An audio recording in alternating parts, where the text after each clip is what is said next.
Stuart Douglas Gunn. Stuart, S-T-U-A-R-T.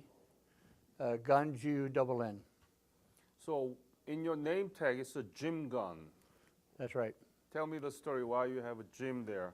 Well, when I was, as I said, I was always called Jim all my life. My brother's name was Donald James.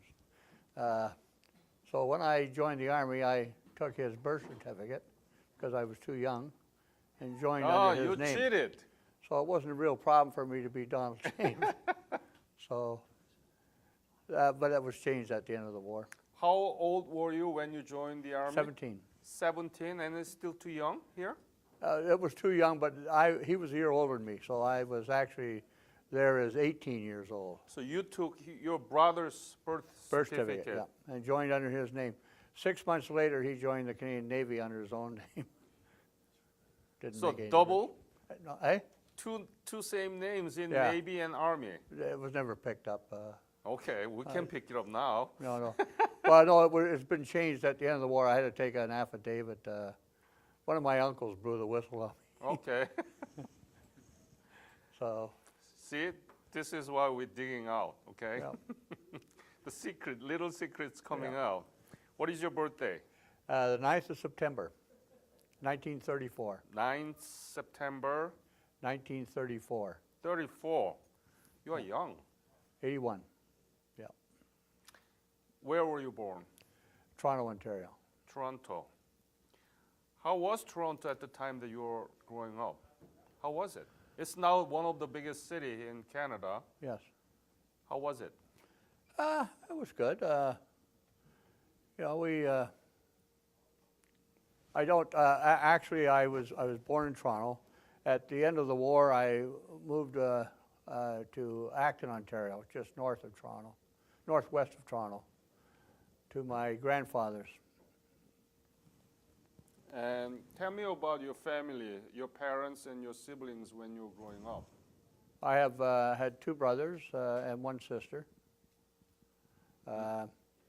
The one brother has died 3 years ago.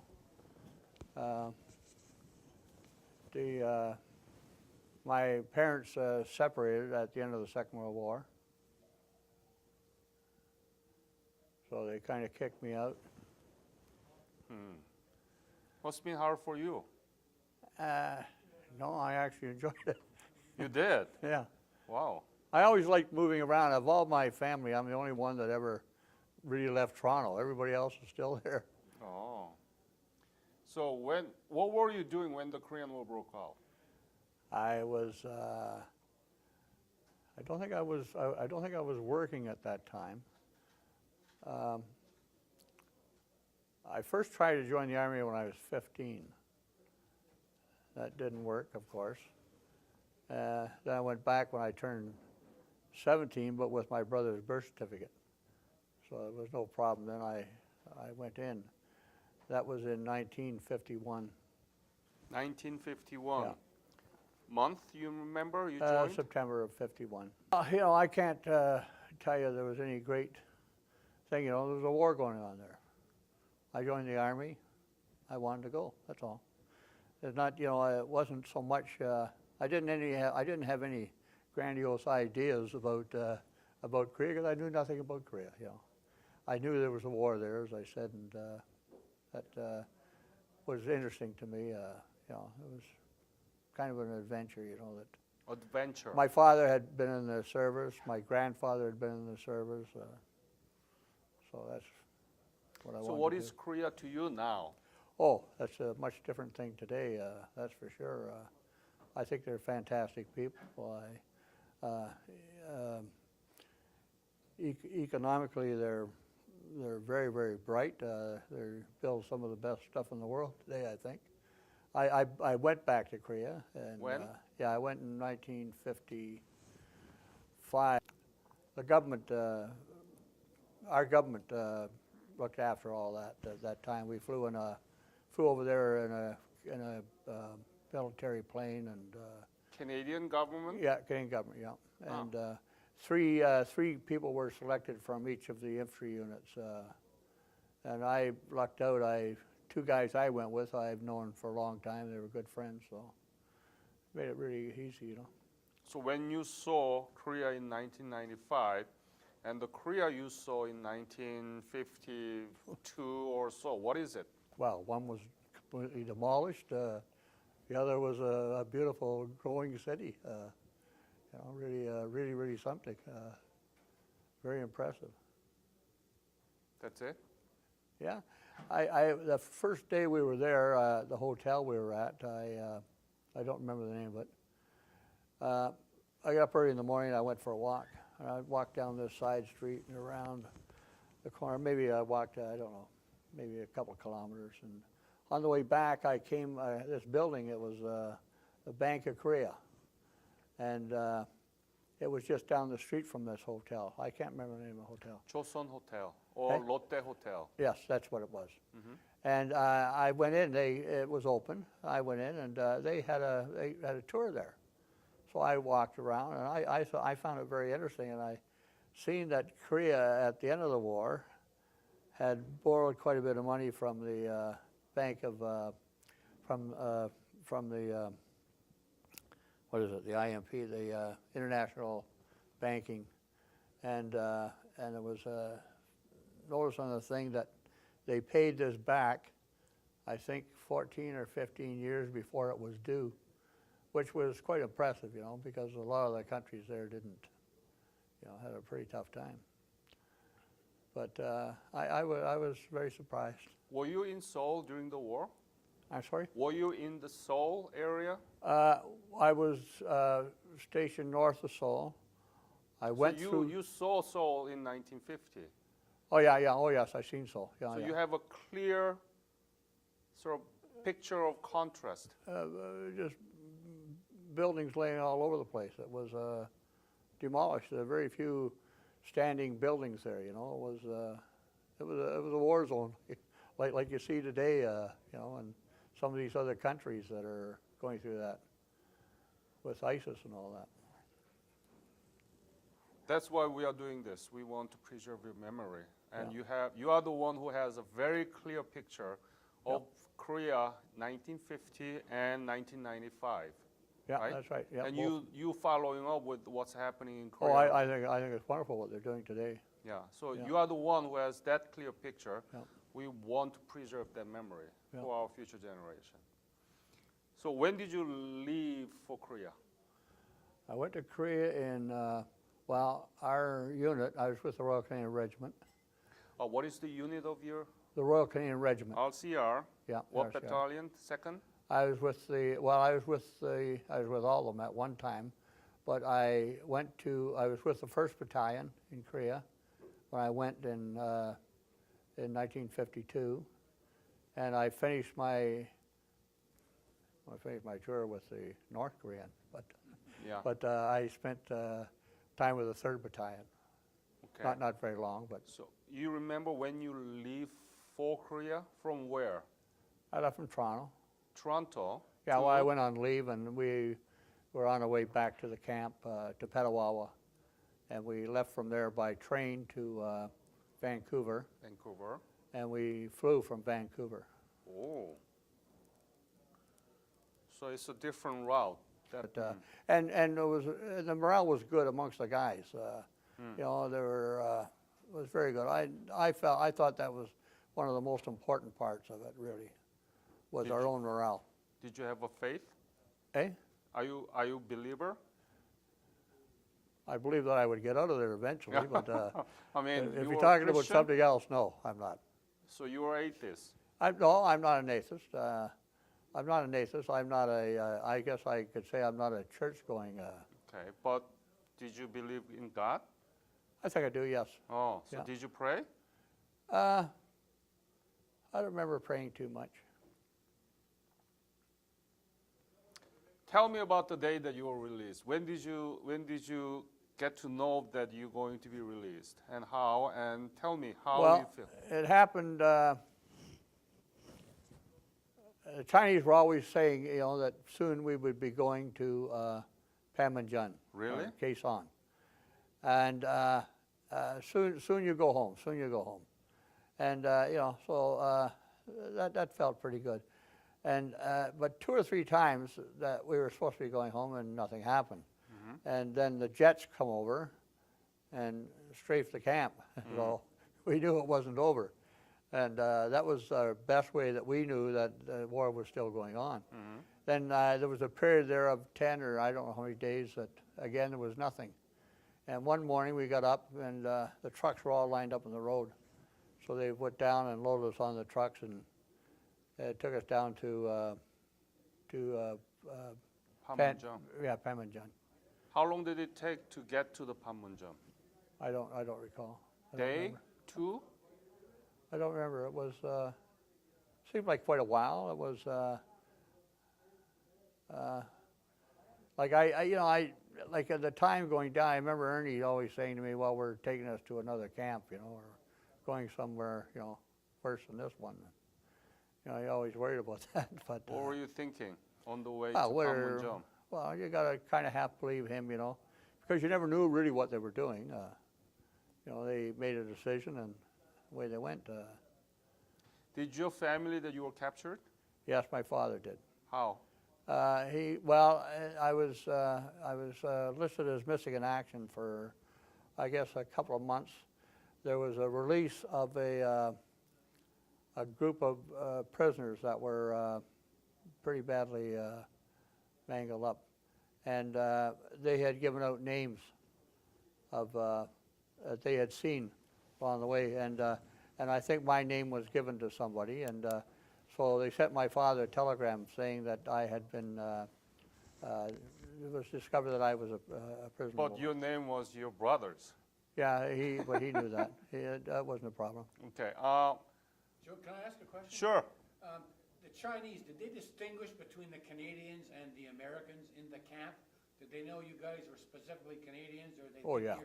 you're the same as Americans, or did they Oh, make yeah. it clear there was a difference? As soon as you moved into the lines, they told us who we were. Yeah. But I mean, were all you there had to any do was open the different paper in treatment? Vancouver, and it says, "Oh, the Royal Canadian Regiment arrived today, and they're leaving tomorrow for, whatever." But So you were can there imagine how any- fast it took them to get that message over there. Were there any different treatments between Canadian and American prisoner of war? Different? Treatment by Chinese? Well, I don't think so. No. Okay. Certainly not in the camp we were in. The Americans were treated the same as we were. What did you want to do right after the cross the Panmunjom and in the side of the free country? What did you want it to do? I wanted a cold glass of milk. Milk. Yeah. Many people talking to me, ice cream, vanilla ice cream. Yeah. Milk would have been great. Really cold though. Did you get DDT sort of clearing on your body, Oh yeah. Yeah. right? Yeah. White powder. Yeah, we had, they did all that.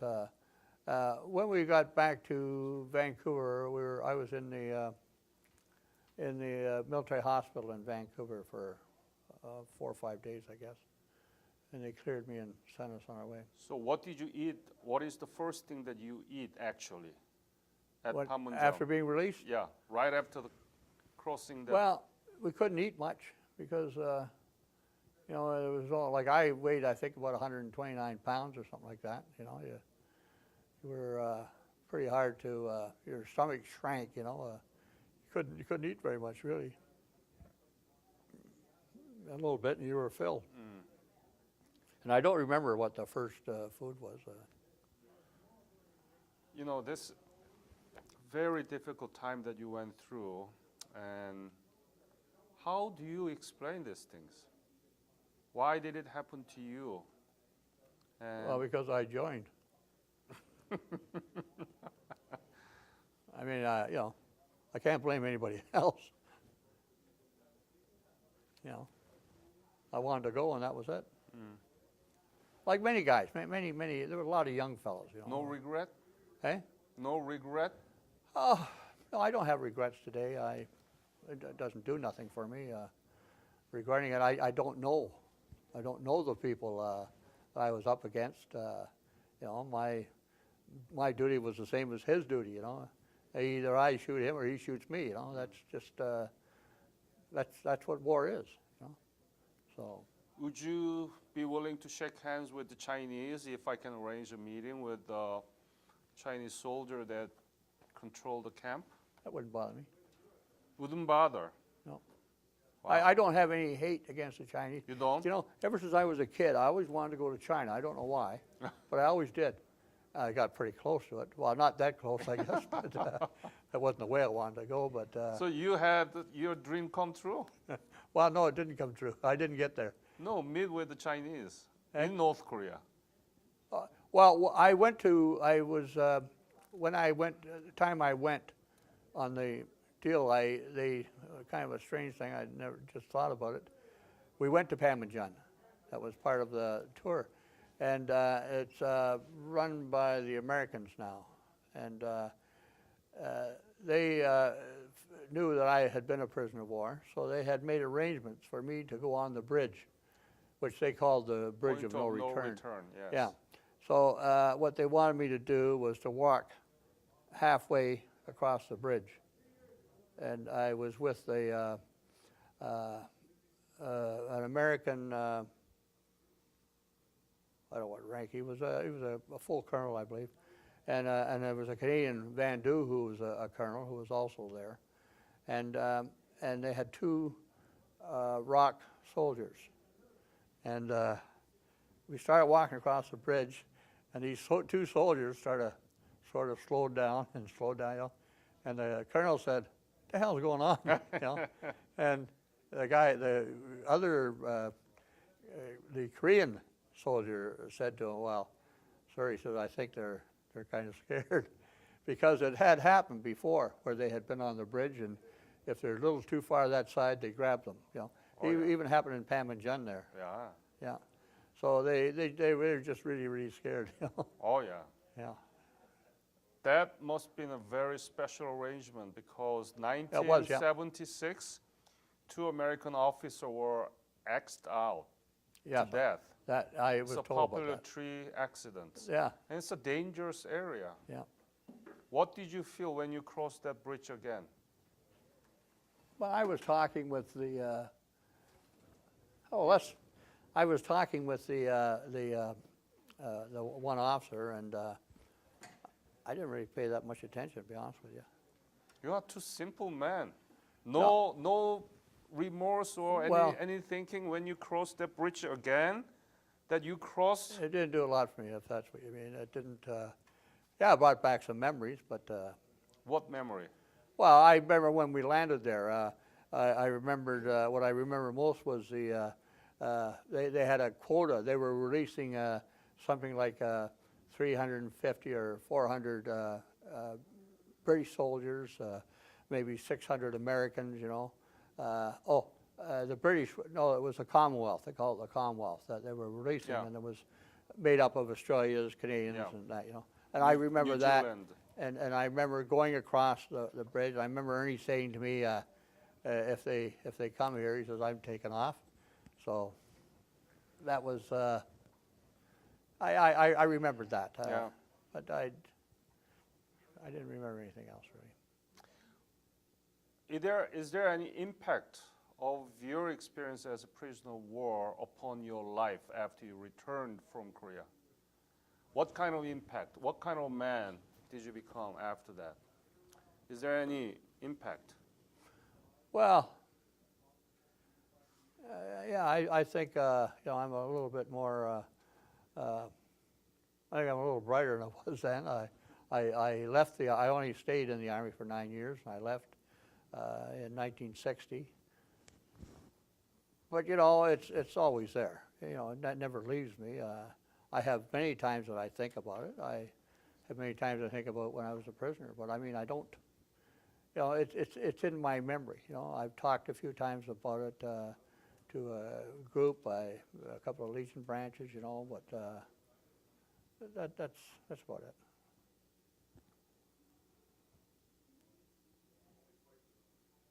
So when you go back to 1995, I asked about that question in the beginning of our interview.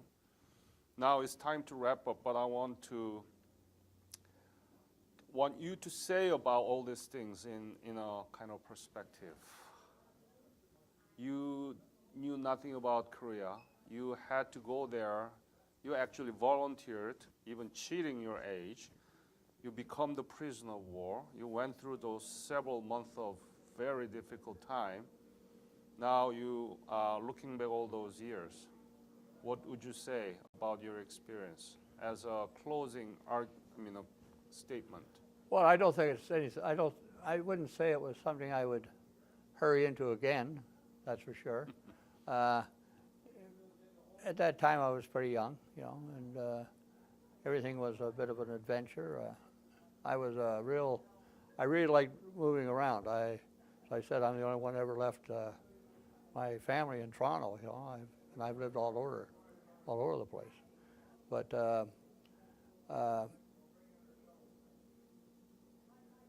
as they say, it's hell. That's for sure. War is hell.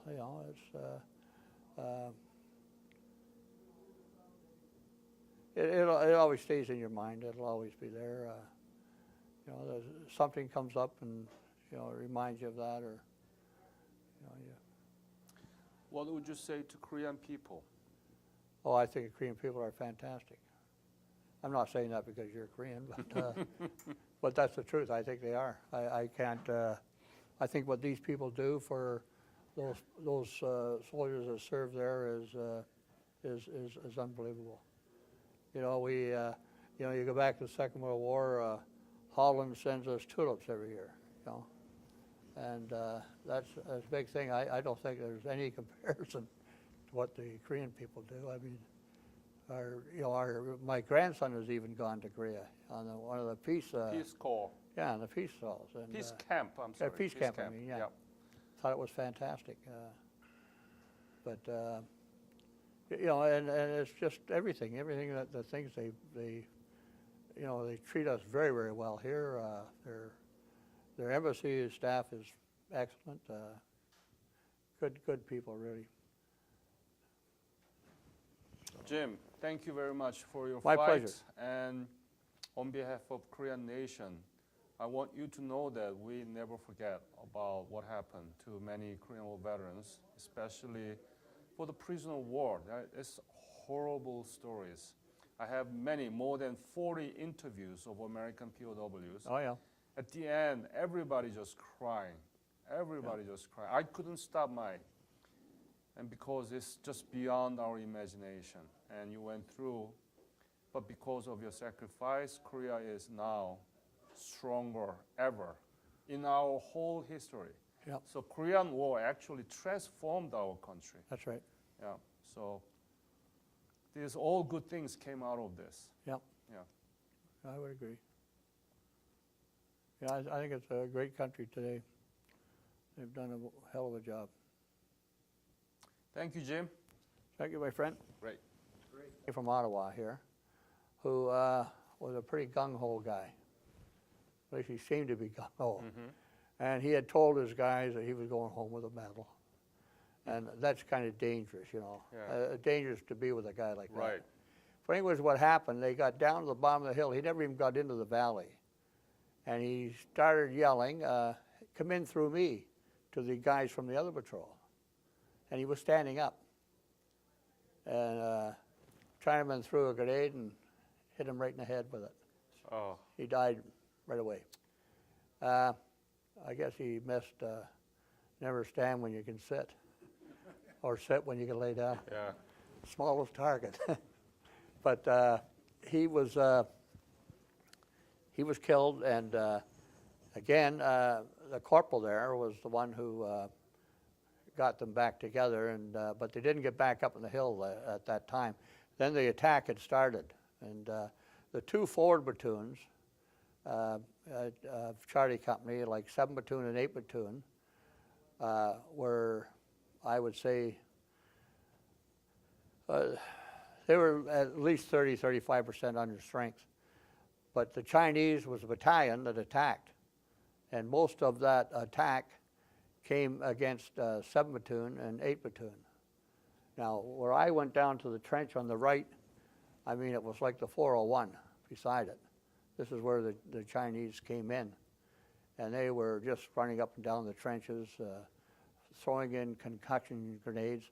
they were extremely well organized, very, very well organized. They had a group. They had groups all set up. One for the wire, for POWs, for everything. You know, they just were that organized, and they would go by the trench and they were yelling, and I had 2 grenades. My partner, I think, had 2 or 3. I think we had maybe 5 grenades amongst us. Well, when we heard them coming up the hill, we got rid of the grenades. You couldn't miss. All you had to do was lob them over the parapet. The Chinese coming up, and we couldn't use well, I took the carbine, which the super scope is mounted on, and my partner had the Lee Enfield rifle, the sniper rifle. But in the trench we were in was pretty tight, and it was hard to turn. And when they started running through the trenches, I also had a 45, American 45 pistol that I got from an American for a bottle of gin. And it had, I think, 6 or 7 shots in it. And I fired those as they were going by the trench. I don't know if I hit anybody, but they seemed to back up. And then they started throwing concussion grenades in again. My partner was really badly wounded. He was hit up all up on one side. He was bleeding really bad. And I took my hand away, and it was all covered in blood. I thought I'd been hit, but I couldn't feel anything. Then I realized that it had been him. So I sort of got up on my knees to see if I could get a hold of a field dressing or something. And I was sort of half standing, kneeling, and this concussion grenade came in over my head and landed right behind me on the parapet and knocked me out for about, I don't know. You know, I went down, I know, and I could see stars and everything, and I thought, well, gee, you know, then I couldn't remember anything, and I sort of got myself back up, and at that time there was 5 Chinese in the trench. They're all armed with burp guns. A burp gun fires 700 to 800 rounds per minute, and we had a Lee Enfield rifle that fired 1 round. I think our country kind of let us down there. When you recognized that you are surrounded by Chinese, what were you thinking to yourself? Eh? When you were surrounded by Chinese, Yeah. what were you thinking to yourself? Well, first of all, I was thinking about my partner, and the one Chinaman went over and he was sort of digging at him with the end of the burp gun, you know, and I kept saying, he's dead, you know, he's dead. And the guy maybe got disinterested, and he came back, and they grabbed me and they tied my hands and took me out to the end of the trench system and started taking me down. But at the same time, the Chinese were there picking up their own people, and they were picking up lots of them. You were wounded, right, by the grenade? No. No. Not at that stage. What happened to your partner, Jim? Did he survive? I don't know. I looked and looked from many, many times. I've never been able to find him. I thought I read he's not on the list, so I don't know really what happened. I don't know what happened to him. If he was killed or captured or what? Well, he wasn't captured. I know that. I know all the ones that were captured, but he was. Missing. I talked to guys after I come back, and I asked what happened to him, like McClimate and some of those guys, and they didn't know. So when was it? When you were captured, the day that you captured? May the 2nd. May? Yeah, May 2nd. 1950? Well, the attack started on May the 2nd. 52. Probably went for, 1952. 1953. 53. Yeah. And this is the prisoner of war camps map. Yep. Can you point where you were? Where were you actually? This is another map that about the routing of this prisoner of war brought to the North Korea. Can you identify any of those? What we when we were first captured, we walked for almost 2 weeks, I Yep. guess, moving back to, and then we were picked up by trucks and taken to this gold mine that had been converted into a camp. Where? I only know it was north of Pangyang. I don't know. The camp was, they tell us the camp was not marked, so I don't think these, Can you identify I from can, there? if I look here.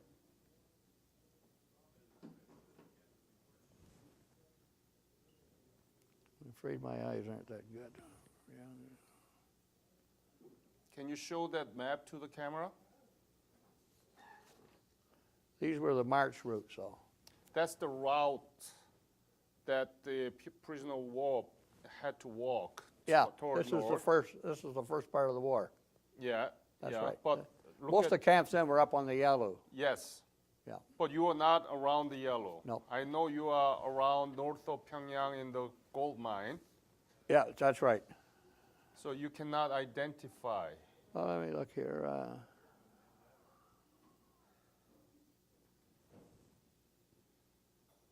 No? No. Okay, let's go back.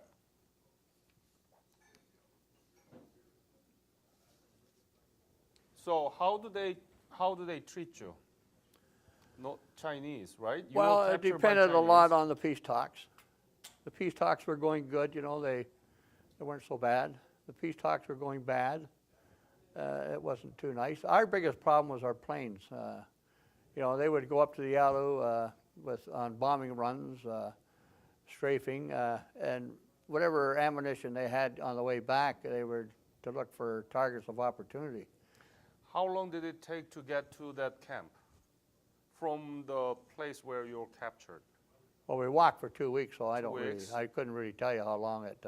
And then you took. Then we went truck? by transport. Yeah, They- that was very. I mean, many of prisoner of war that I had an interview, they had all full time. Yep.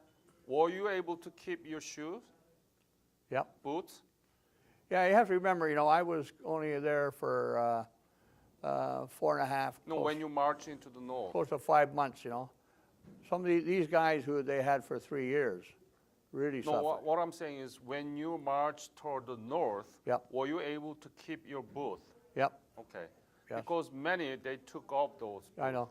They had to walk naked. Yeah. People, we had 2 or 3 guys that were wounded pretty bad. You know, we had to look after them.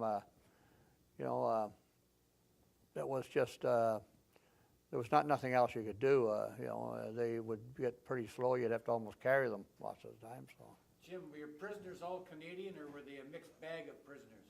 well, total, Yeah. all mixed bag in the camps. But when night I was taken, they were all Canadians.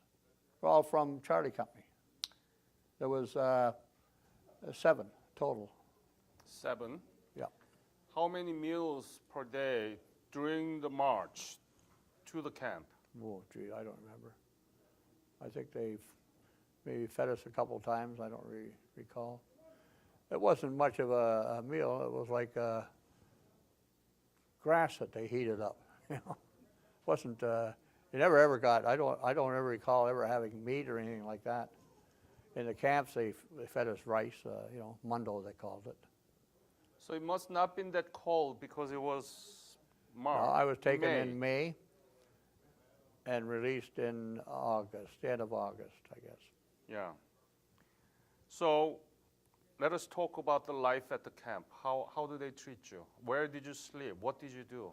Well, as I said, it was a gold mine, so there were all hooches along the. There was a river running through there, and that was the front part of it, beyond the wire, and then the back was a mountain, straight up. You know, that was. But at the end of the camp, there was a big cave. So, you know, whenever we heard the planes coming, they would hustle us down into these caves.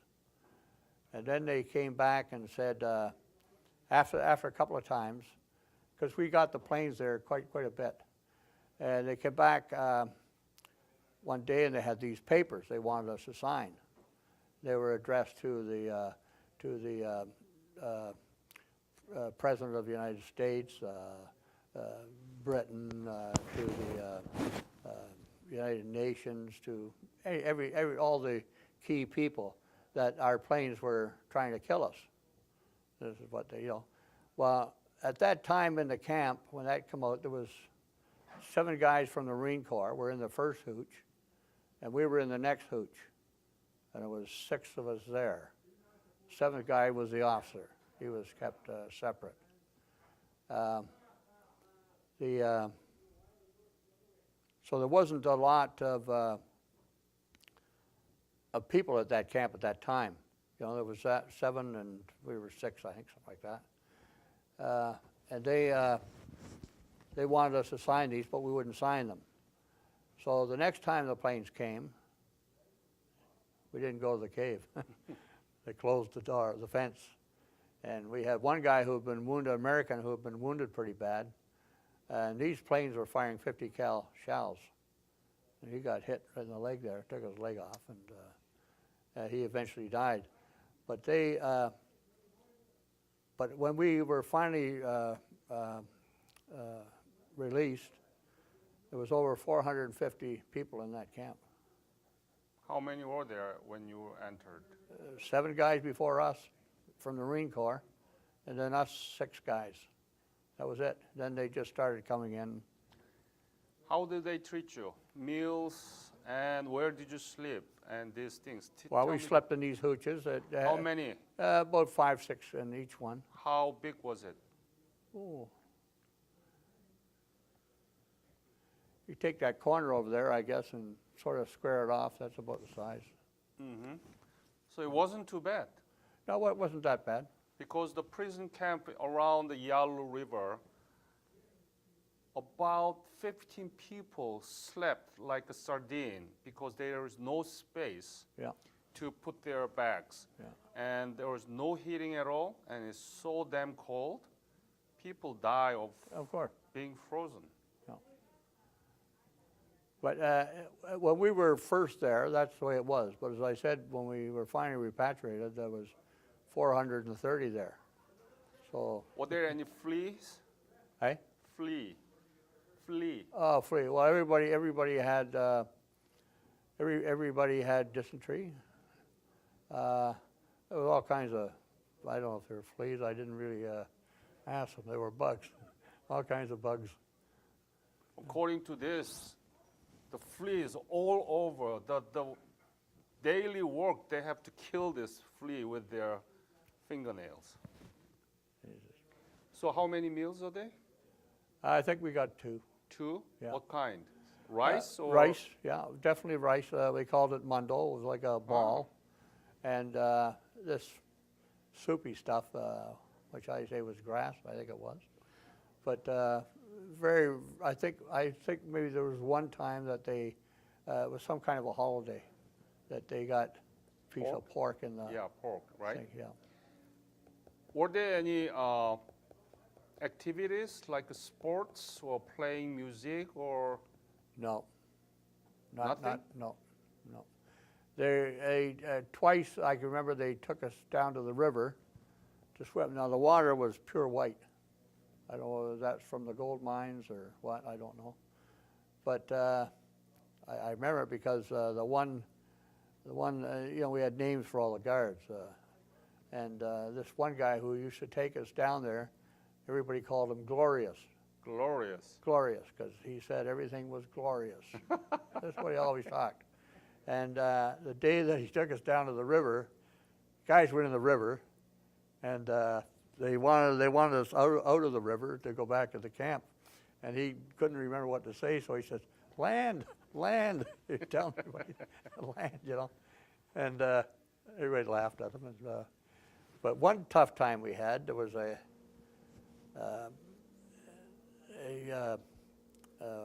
signal post or a light post, I don't really know what it was. One of the Chinese soldiers, there was a problem with it. He'd gone up there to see if he could fix it, and I think he grabbed the wrong wire. He got electrocuted. And the guys that were all in the camp, they all started clapping. boy, I'll tell you, that really They have caused it. electricity there? Hey? They had Yeah. electricity? Yeah, he got, I don't know what he touched, but he got electrocuted. And he, like everybody started clapping and they started looking, you know, they were not too happy with that. We didn't eat that night. They were funny that way, funny. Was there any brainwash class? Teaching. Oh yeah. Brainwash. Well, oh yes, to start with, yeah, a little bit to start with. But as the camp got bigger, they didn't have enough there. They forgot about us and were busy with new people coming in, or new guys coming in every day. What do they teach you? But they were, well, it wasn't so much. They had a red book there that was a Chinese book, and they used to lend that out. The only thing is they stopped lending it out because most guys had diarrhea. They would take it to the toilet with them and use the paper. Was it written in English? No, yeah, it was in English, that book. What did it say? Well, it just talked about Red China and about the communists and how everything was beautiful, how they shared, and about their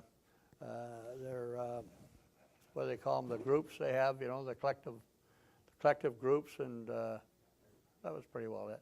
I never actually read the book myself. A couple of guys did, but that's the only thing that they had really was to. Who did teach? Hey?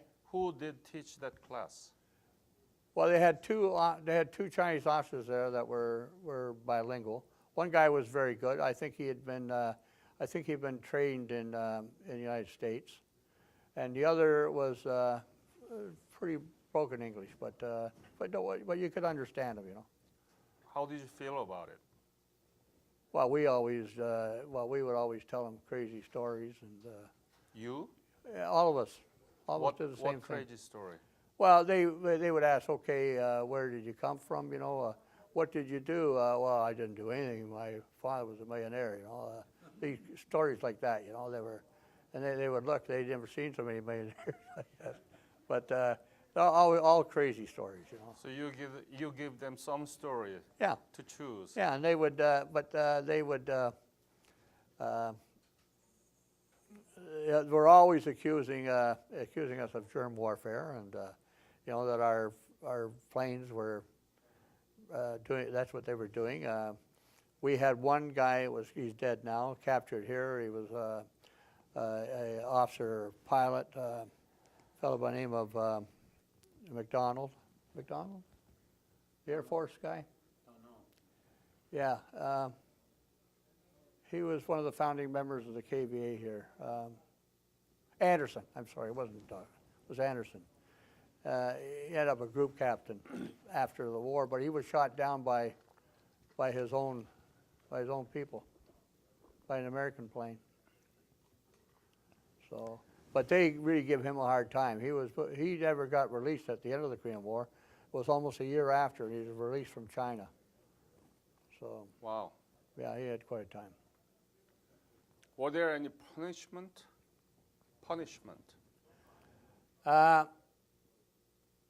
Yeah,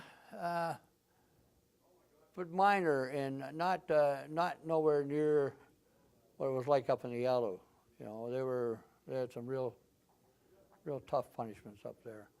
But there they didn't really. I don't think they really had the facilities. You know, what they would do, they would make you clean the latrines. You know, which was a terrible job.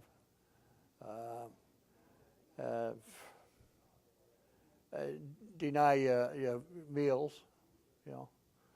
But I don't remember any abuse, you know. I don't. Really? Yeah, I don't remember any of that. No cruelty? No, not towards the end of the war. Not it bitten? wasn't. No. No? No beating? No. Huh. Did you have any hope that you're going to be released? We did every day. One of the prisoners with us was a guy by the name of Ernie Taylor. He's dead now.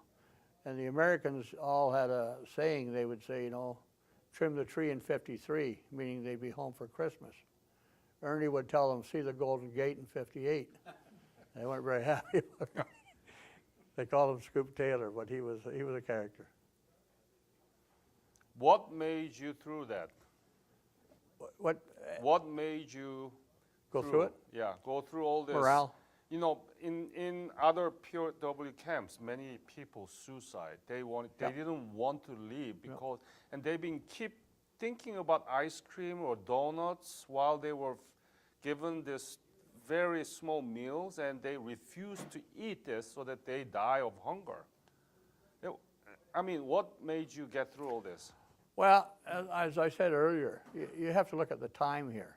I mean, the war the war ended on the 27th of July, you know.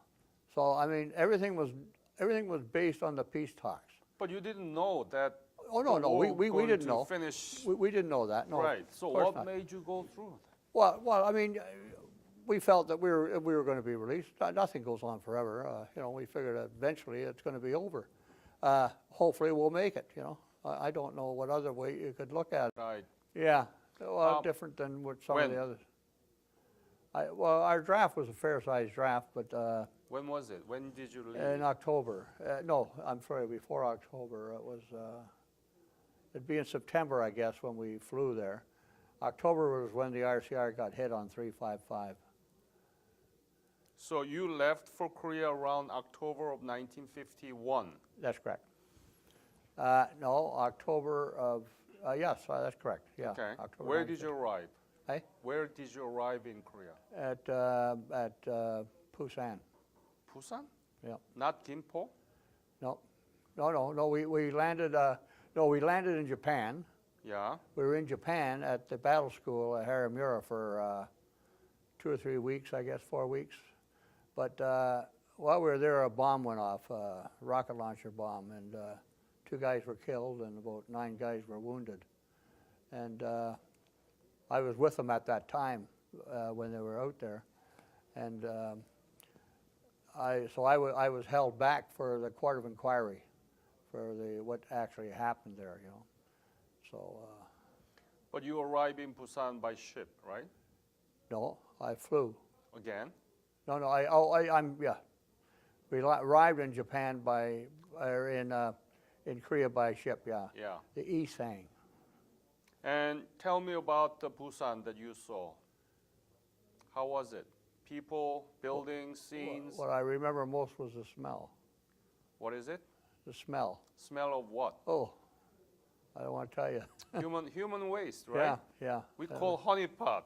Yeah, it was terrible. It wasn't a nice place, that's for sure. Mind you, I went back too. I was there. There's something else today. Yeah, that's the Korea in 1952. Yeah. Yeah. But today it's Busan is quite nice. What else do you remember of Busan that you arrived? Well, of course we went to the cemetery, United Nations Cemetery. No. When you arrived for the first time in Busan, what do you remember?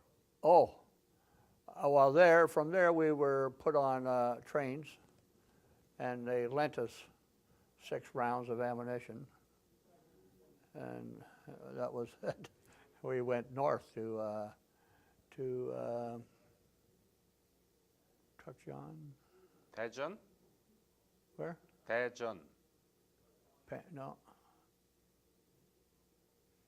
I can't remember the name of the Was place. it south of Seoul or north of Seoul? I think it was south of Seoul. Daejeon, yes. Yeah, okay. And then? Well, we were there for a very, very short time, and then they moved us into a field area, you know. We did a bit of training there, and then we were posted to companies. Like I went to Baker Company, and Baker Company, where?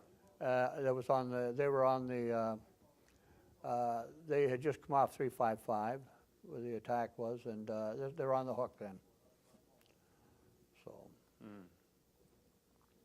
So tell me about the typical day that you were there. What did you do? What was your mission? What was your duty? Well, in the daytime you slept pretty well. At night you were at stand to, you know. We had listening posts, and we did patrolling, you know, pretty well vague of what what they were doing. I think the Chinese sort of ruled the valley, but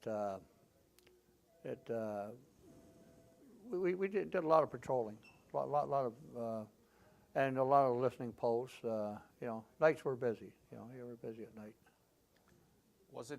Wasn't it really dangerous because when you're patrolling around the lines of Yeah. main line of resistance, right? Yeah. Is there any episode that you want to share? Well, the patrolling, we did a lot of, what I got involved in was a lot of listening posts, which is in front of your unit, maybe you're out there maybe 200 yards, something like that, 2 guys, and it's a listening post, so every little noise you're listening and trying to figure, what it is. But I can't remember too many episodes there that. Were there any ambush or sniper shot? Well, yeah, you always had that on the hill or anywhere. If they, you're always getting small fire there. But if there like any movement, you had to be careful. But there wasn't that much movement in the daytime, other than those people who were on duty. So. Recollecting your memory, how is it like a patrolling on the night that you don't have any visibility? It's kind of scary. You're you can't really see anything. There's so many very small bushes, that you're going around all the time, and sometimes you stop and you can hear there maybe a Chinese patrol talking, and. Were you able to listen? Well, yeah, but we didn't have anybody that Decipher. Could understand them. Right. Yeah. So tell me that how you've been captured by whom and when and how? Well, when the 1st Battalion went home, I was transferred to the 3rd Battalion. Yeah. And they transferred me to the sniper section. So I had to take additional training there, and at first we were just bodyguard for the brigadier or whatever, or any people that Generals? came. Yeah. And but then Charlie Company moved into the lines. 3rd Battalion arrived there on March, and they arrived. Yeah, they arrived in March, and in April they were on the hill. Very little training, but that was it. And the first I got, we had an officer he used to be a part of our branch here in Ottawa, Ed Hoyer. He was a lieutenant colonel. Well, he wasn't. He was a 2nd lieutenant then. A little guy who come up through the ranks. A very excellent officer. But he had seen one night where the Chinese, they were getting a lot of artillery fire into our position and into Charlie Company position. And in examining, they noticed that there was a lot of different fragments. So they assumed that, it looks like, they're sort of bringing artillery together, maybe for an attack. So they believed that all along, and that actually did happen. But Hoyer seen a Chinese patrol where 2 guys had actually dug in at the cut in the wire, like going out into the valley. And so he reported to his commanding officer, and he asked him to have a sniper team come up with a snooper scope, infrared snooper scope. So. Oh, you had an infrared at Yeah, the time too? Yeah, we had the snooper scope then. Wow. And so that was my turn to come up. So myself and my partner were told to report to the Jeep head, and they would take us up to Charlie Company, which they did. We got up to Charlie Company, and the Company Sergeant Major, Harold DeCoste, took me over to meet the commanding officer, who was Captain Mullins. And he told us to stand down, and he would contact us when he wanted us to move. Well, all of those, Charlie Company was probably 30% under strength.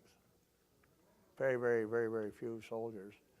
And when he told me to, what happened, a mortar bomb or an artillery shell come in and killed one of the Chinese guys that was at the bottom. So they didn't need the sniper team. So I thought, well, we're probably going back to headquarters company. But Captain Mullins was a Second World War veteran. And I guess he figured a bird in the hand is worth two in the bush.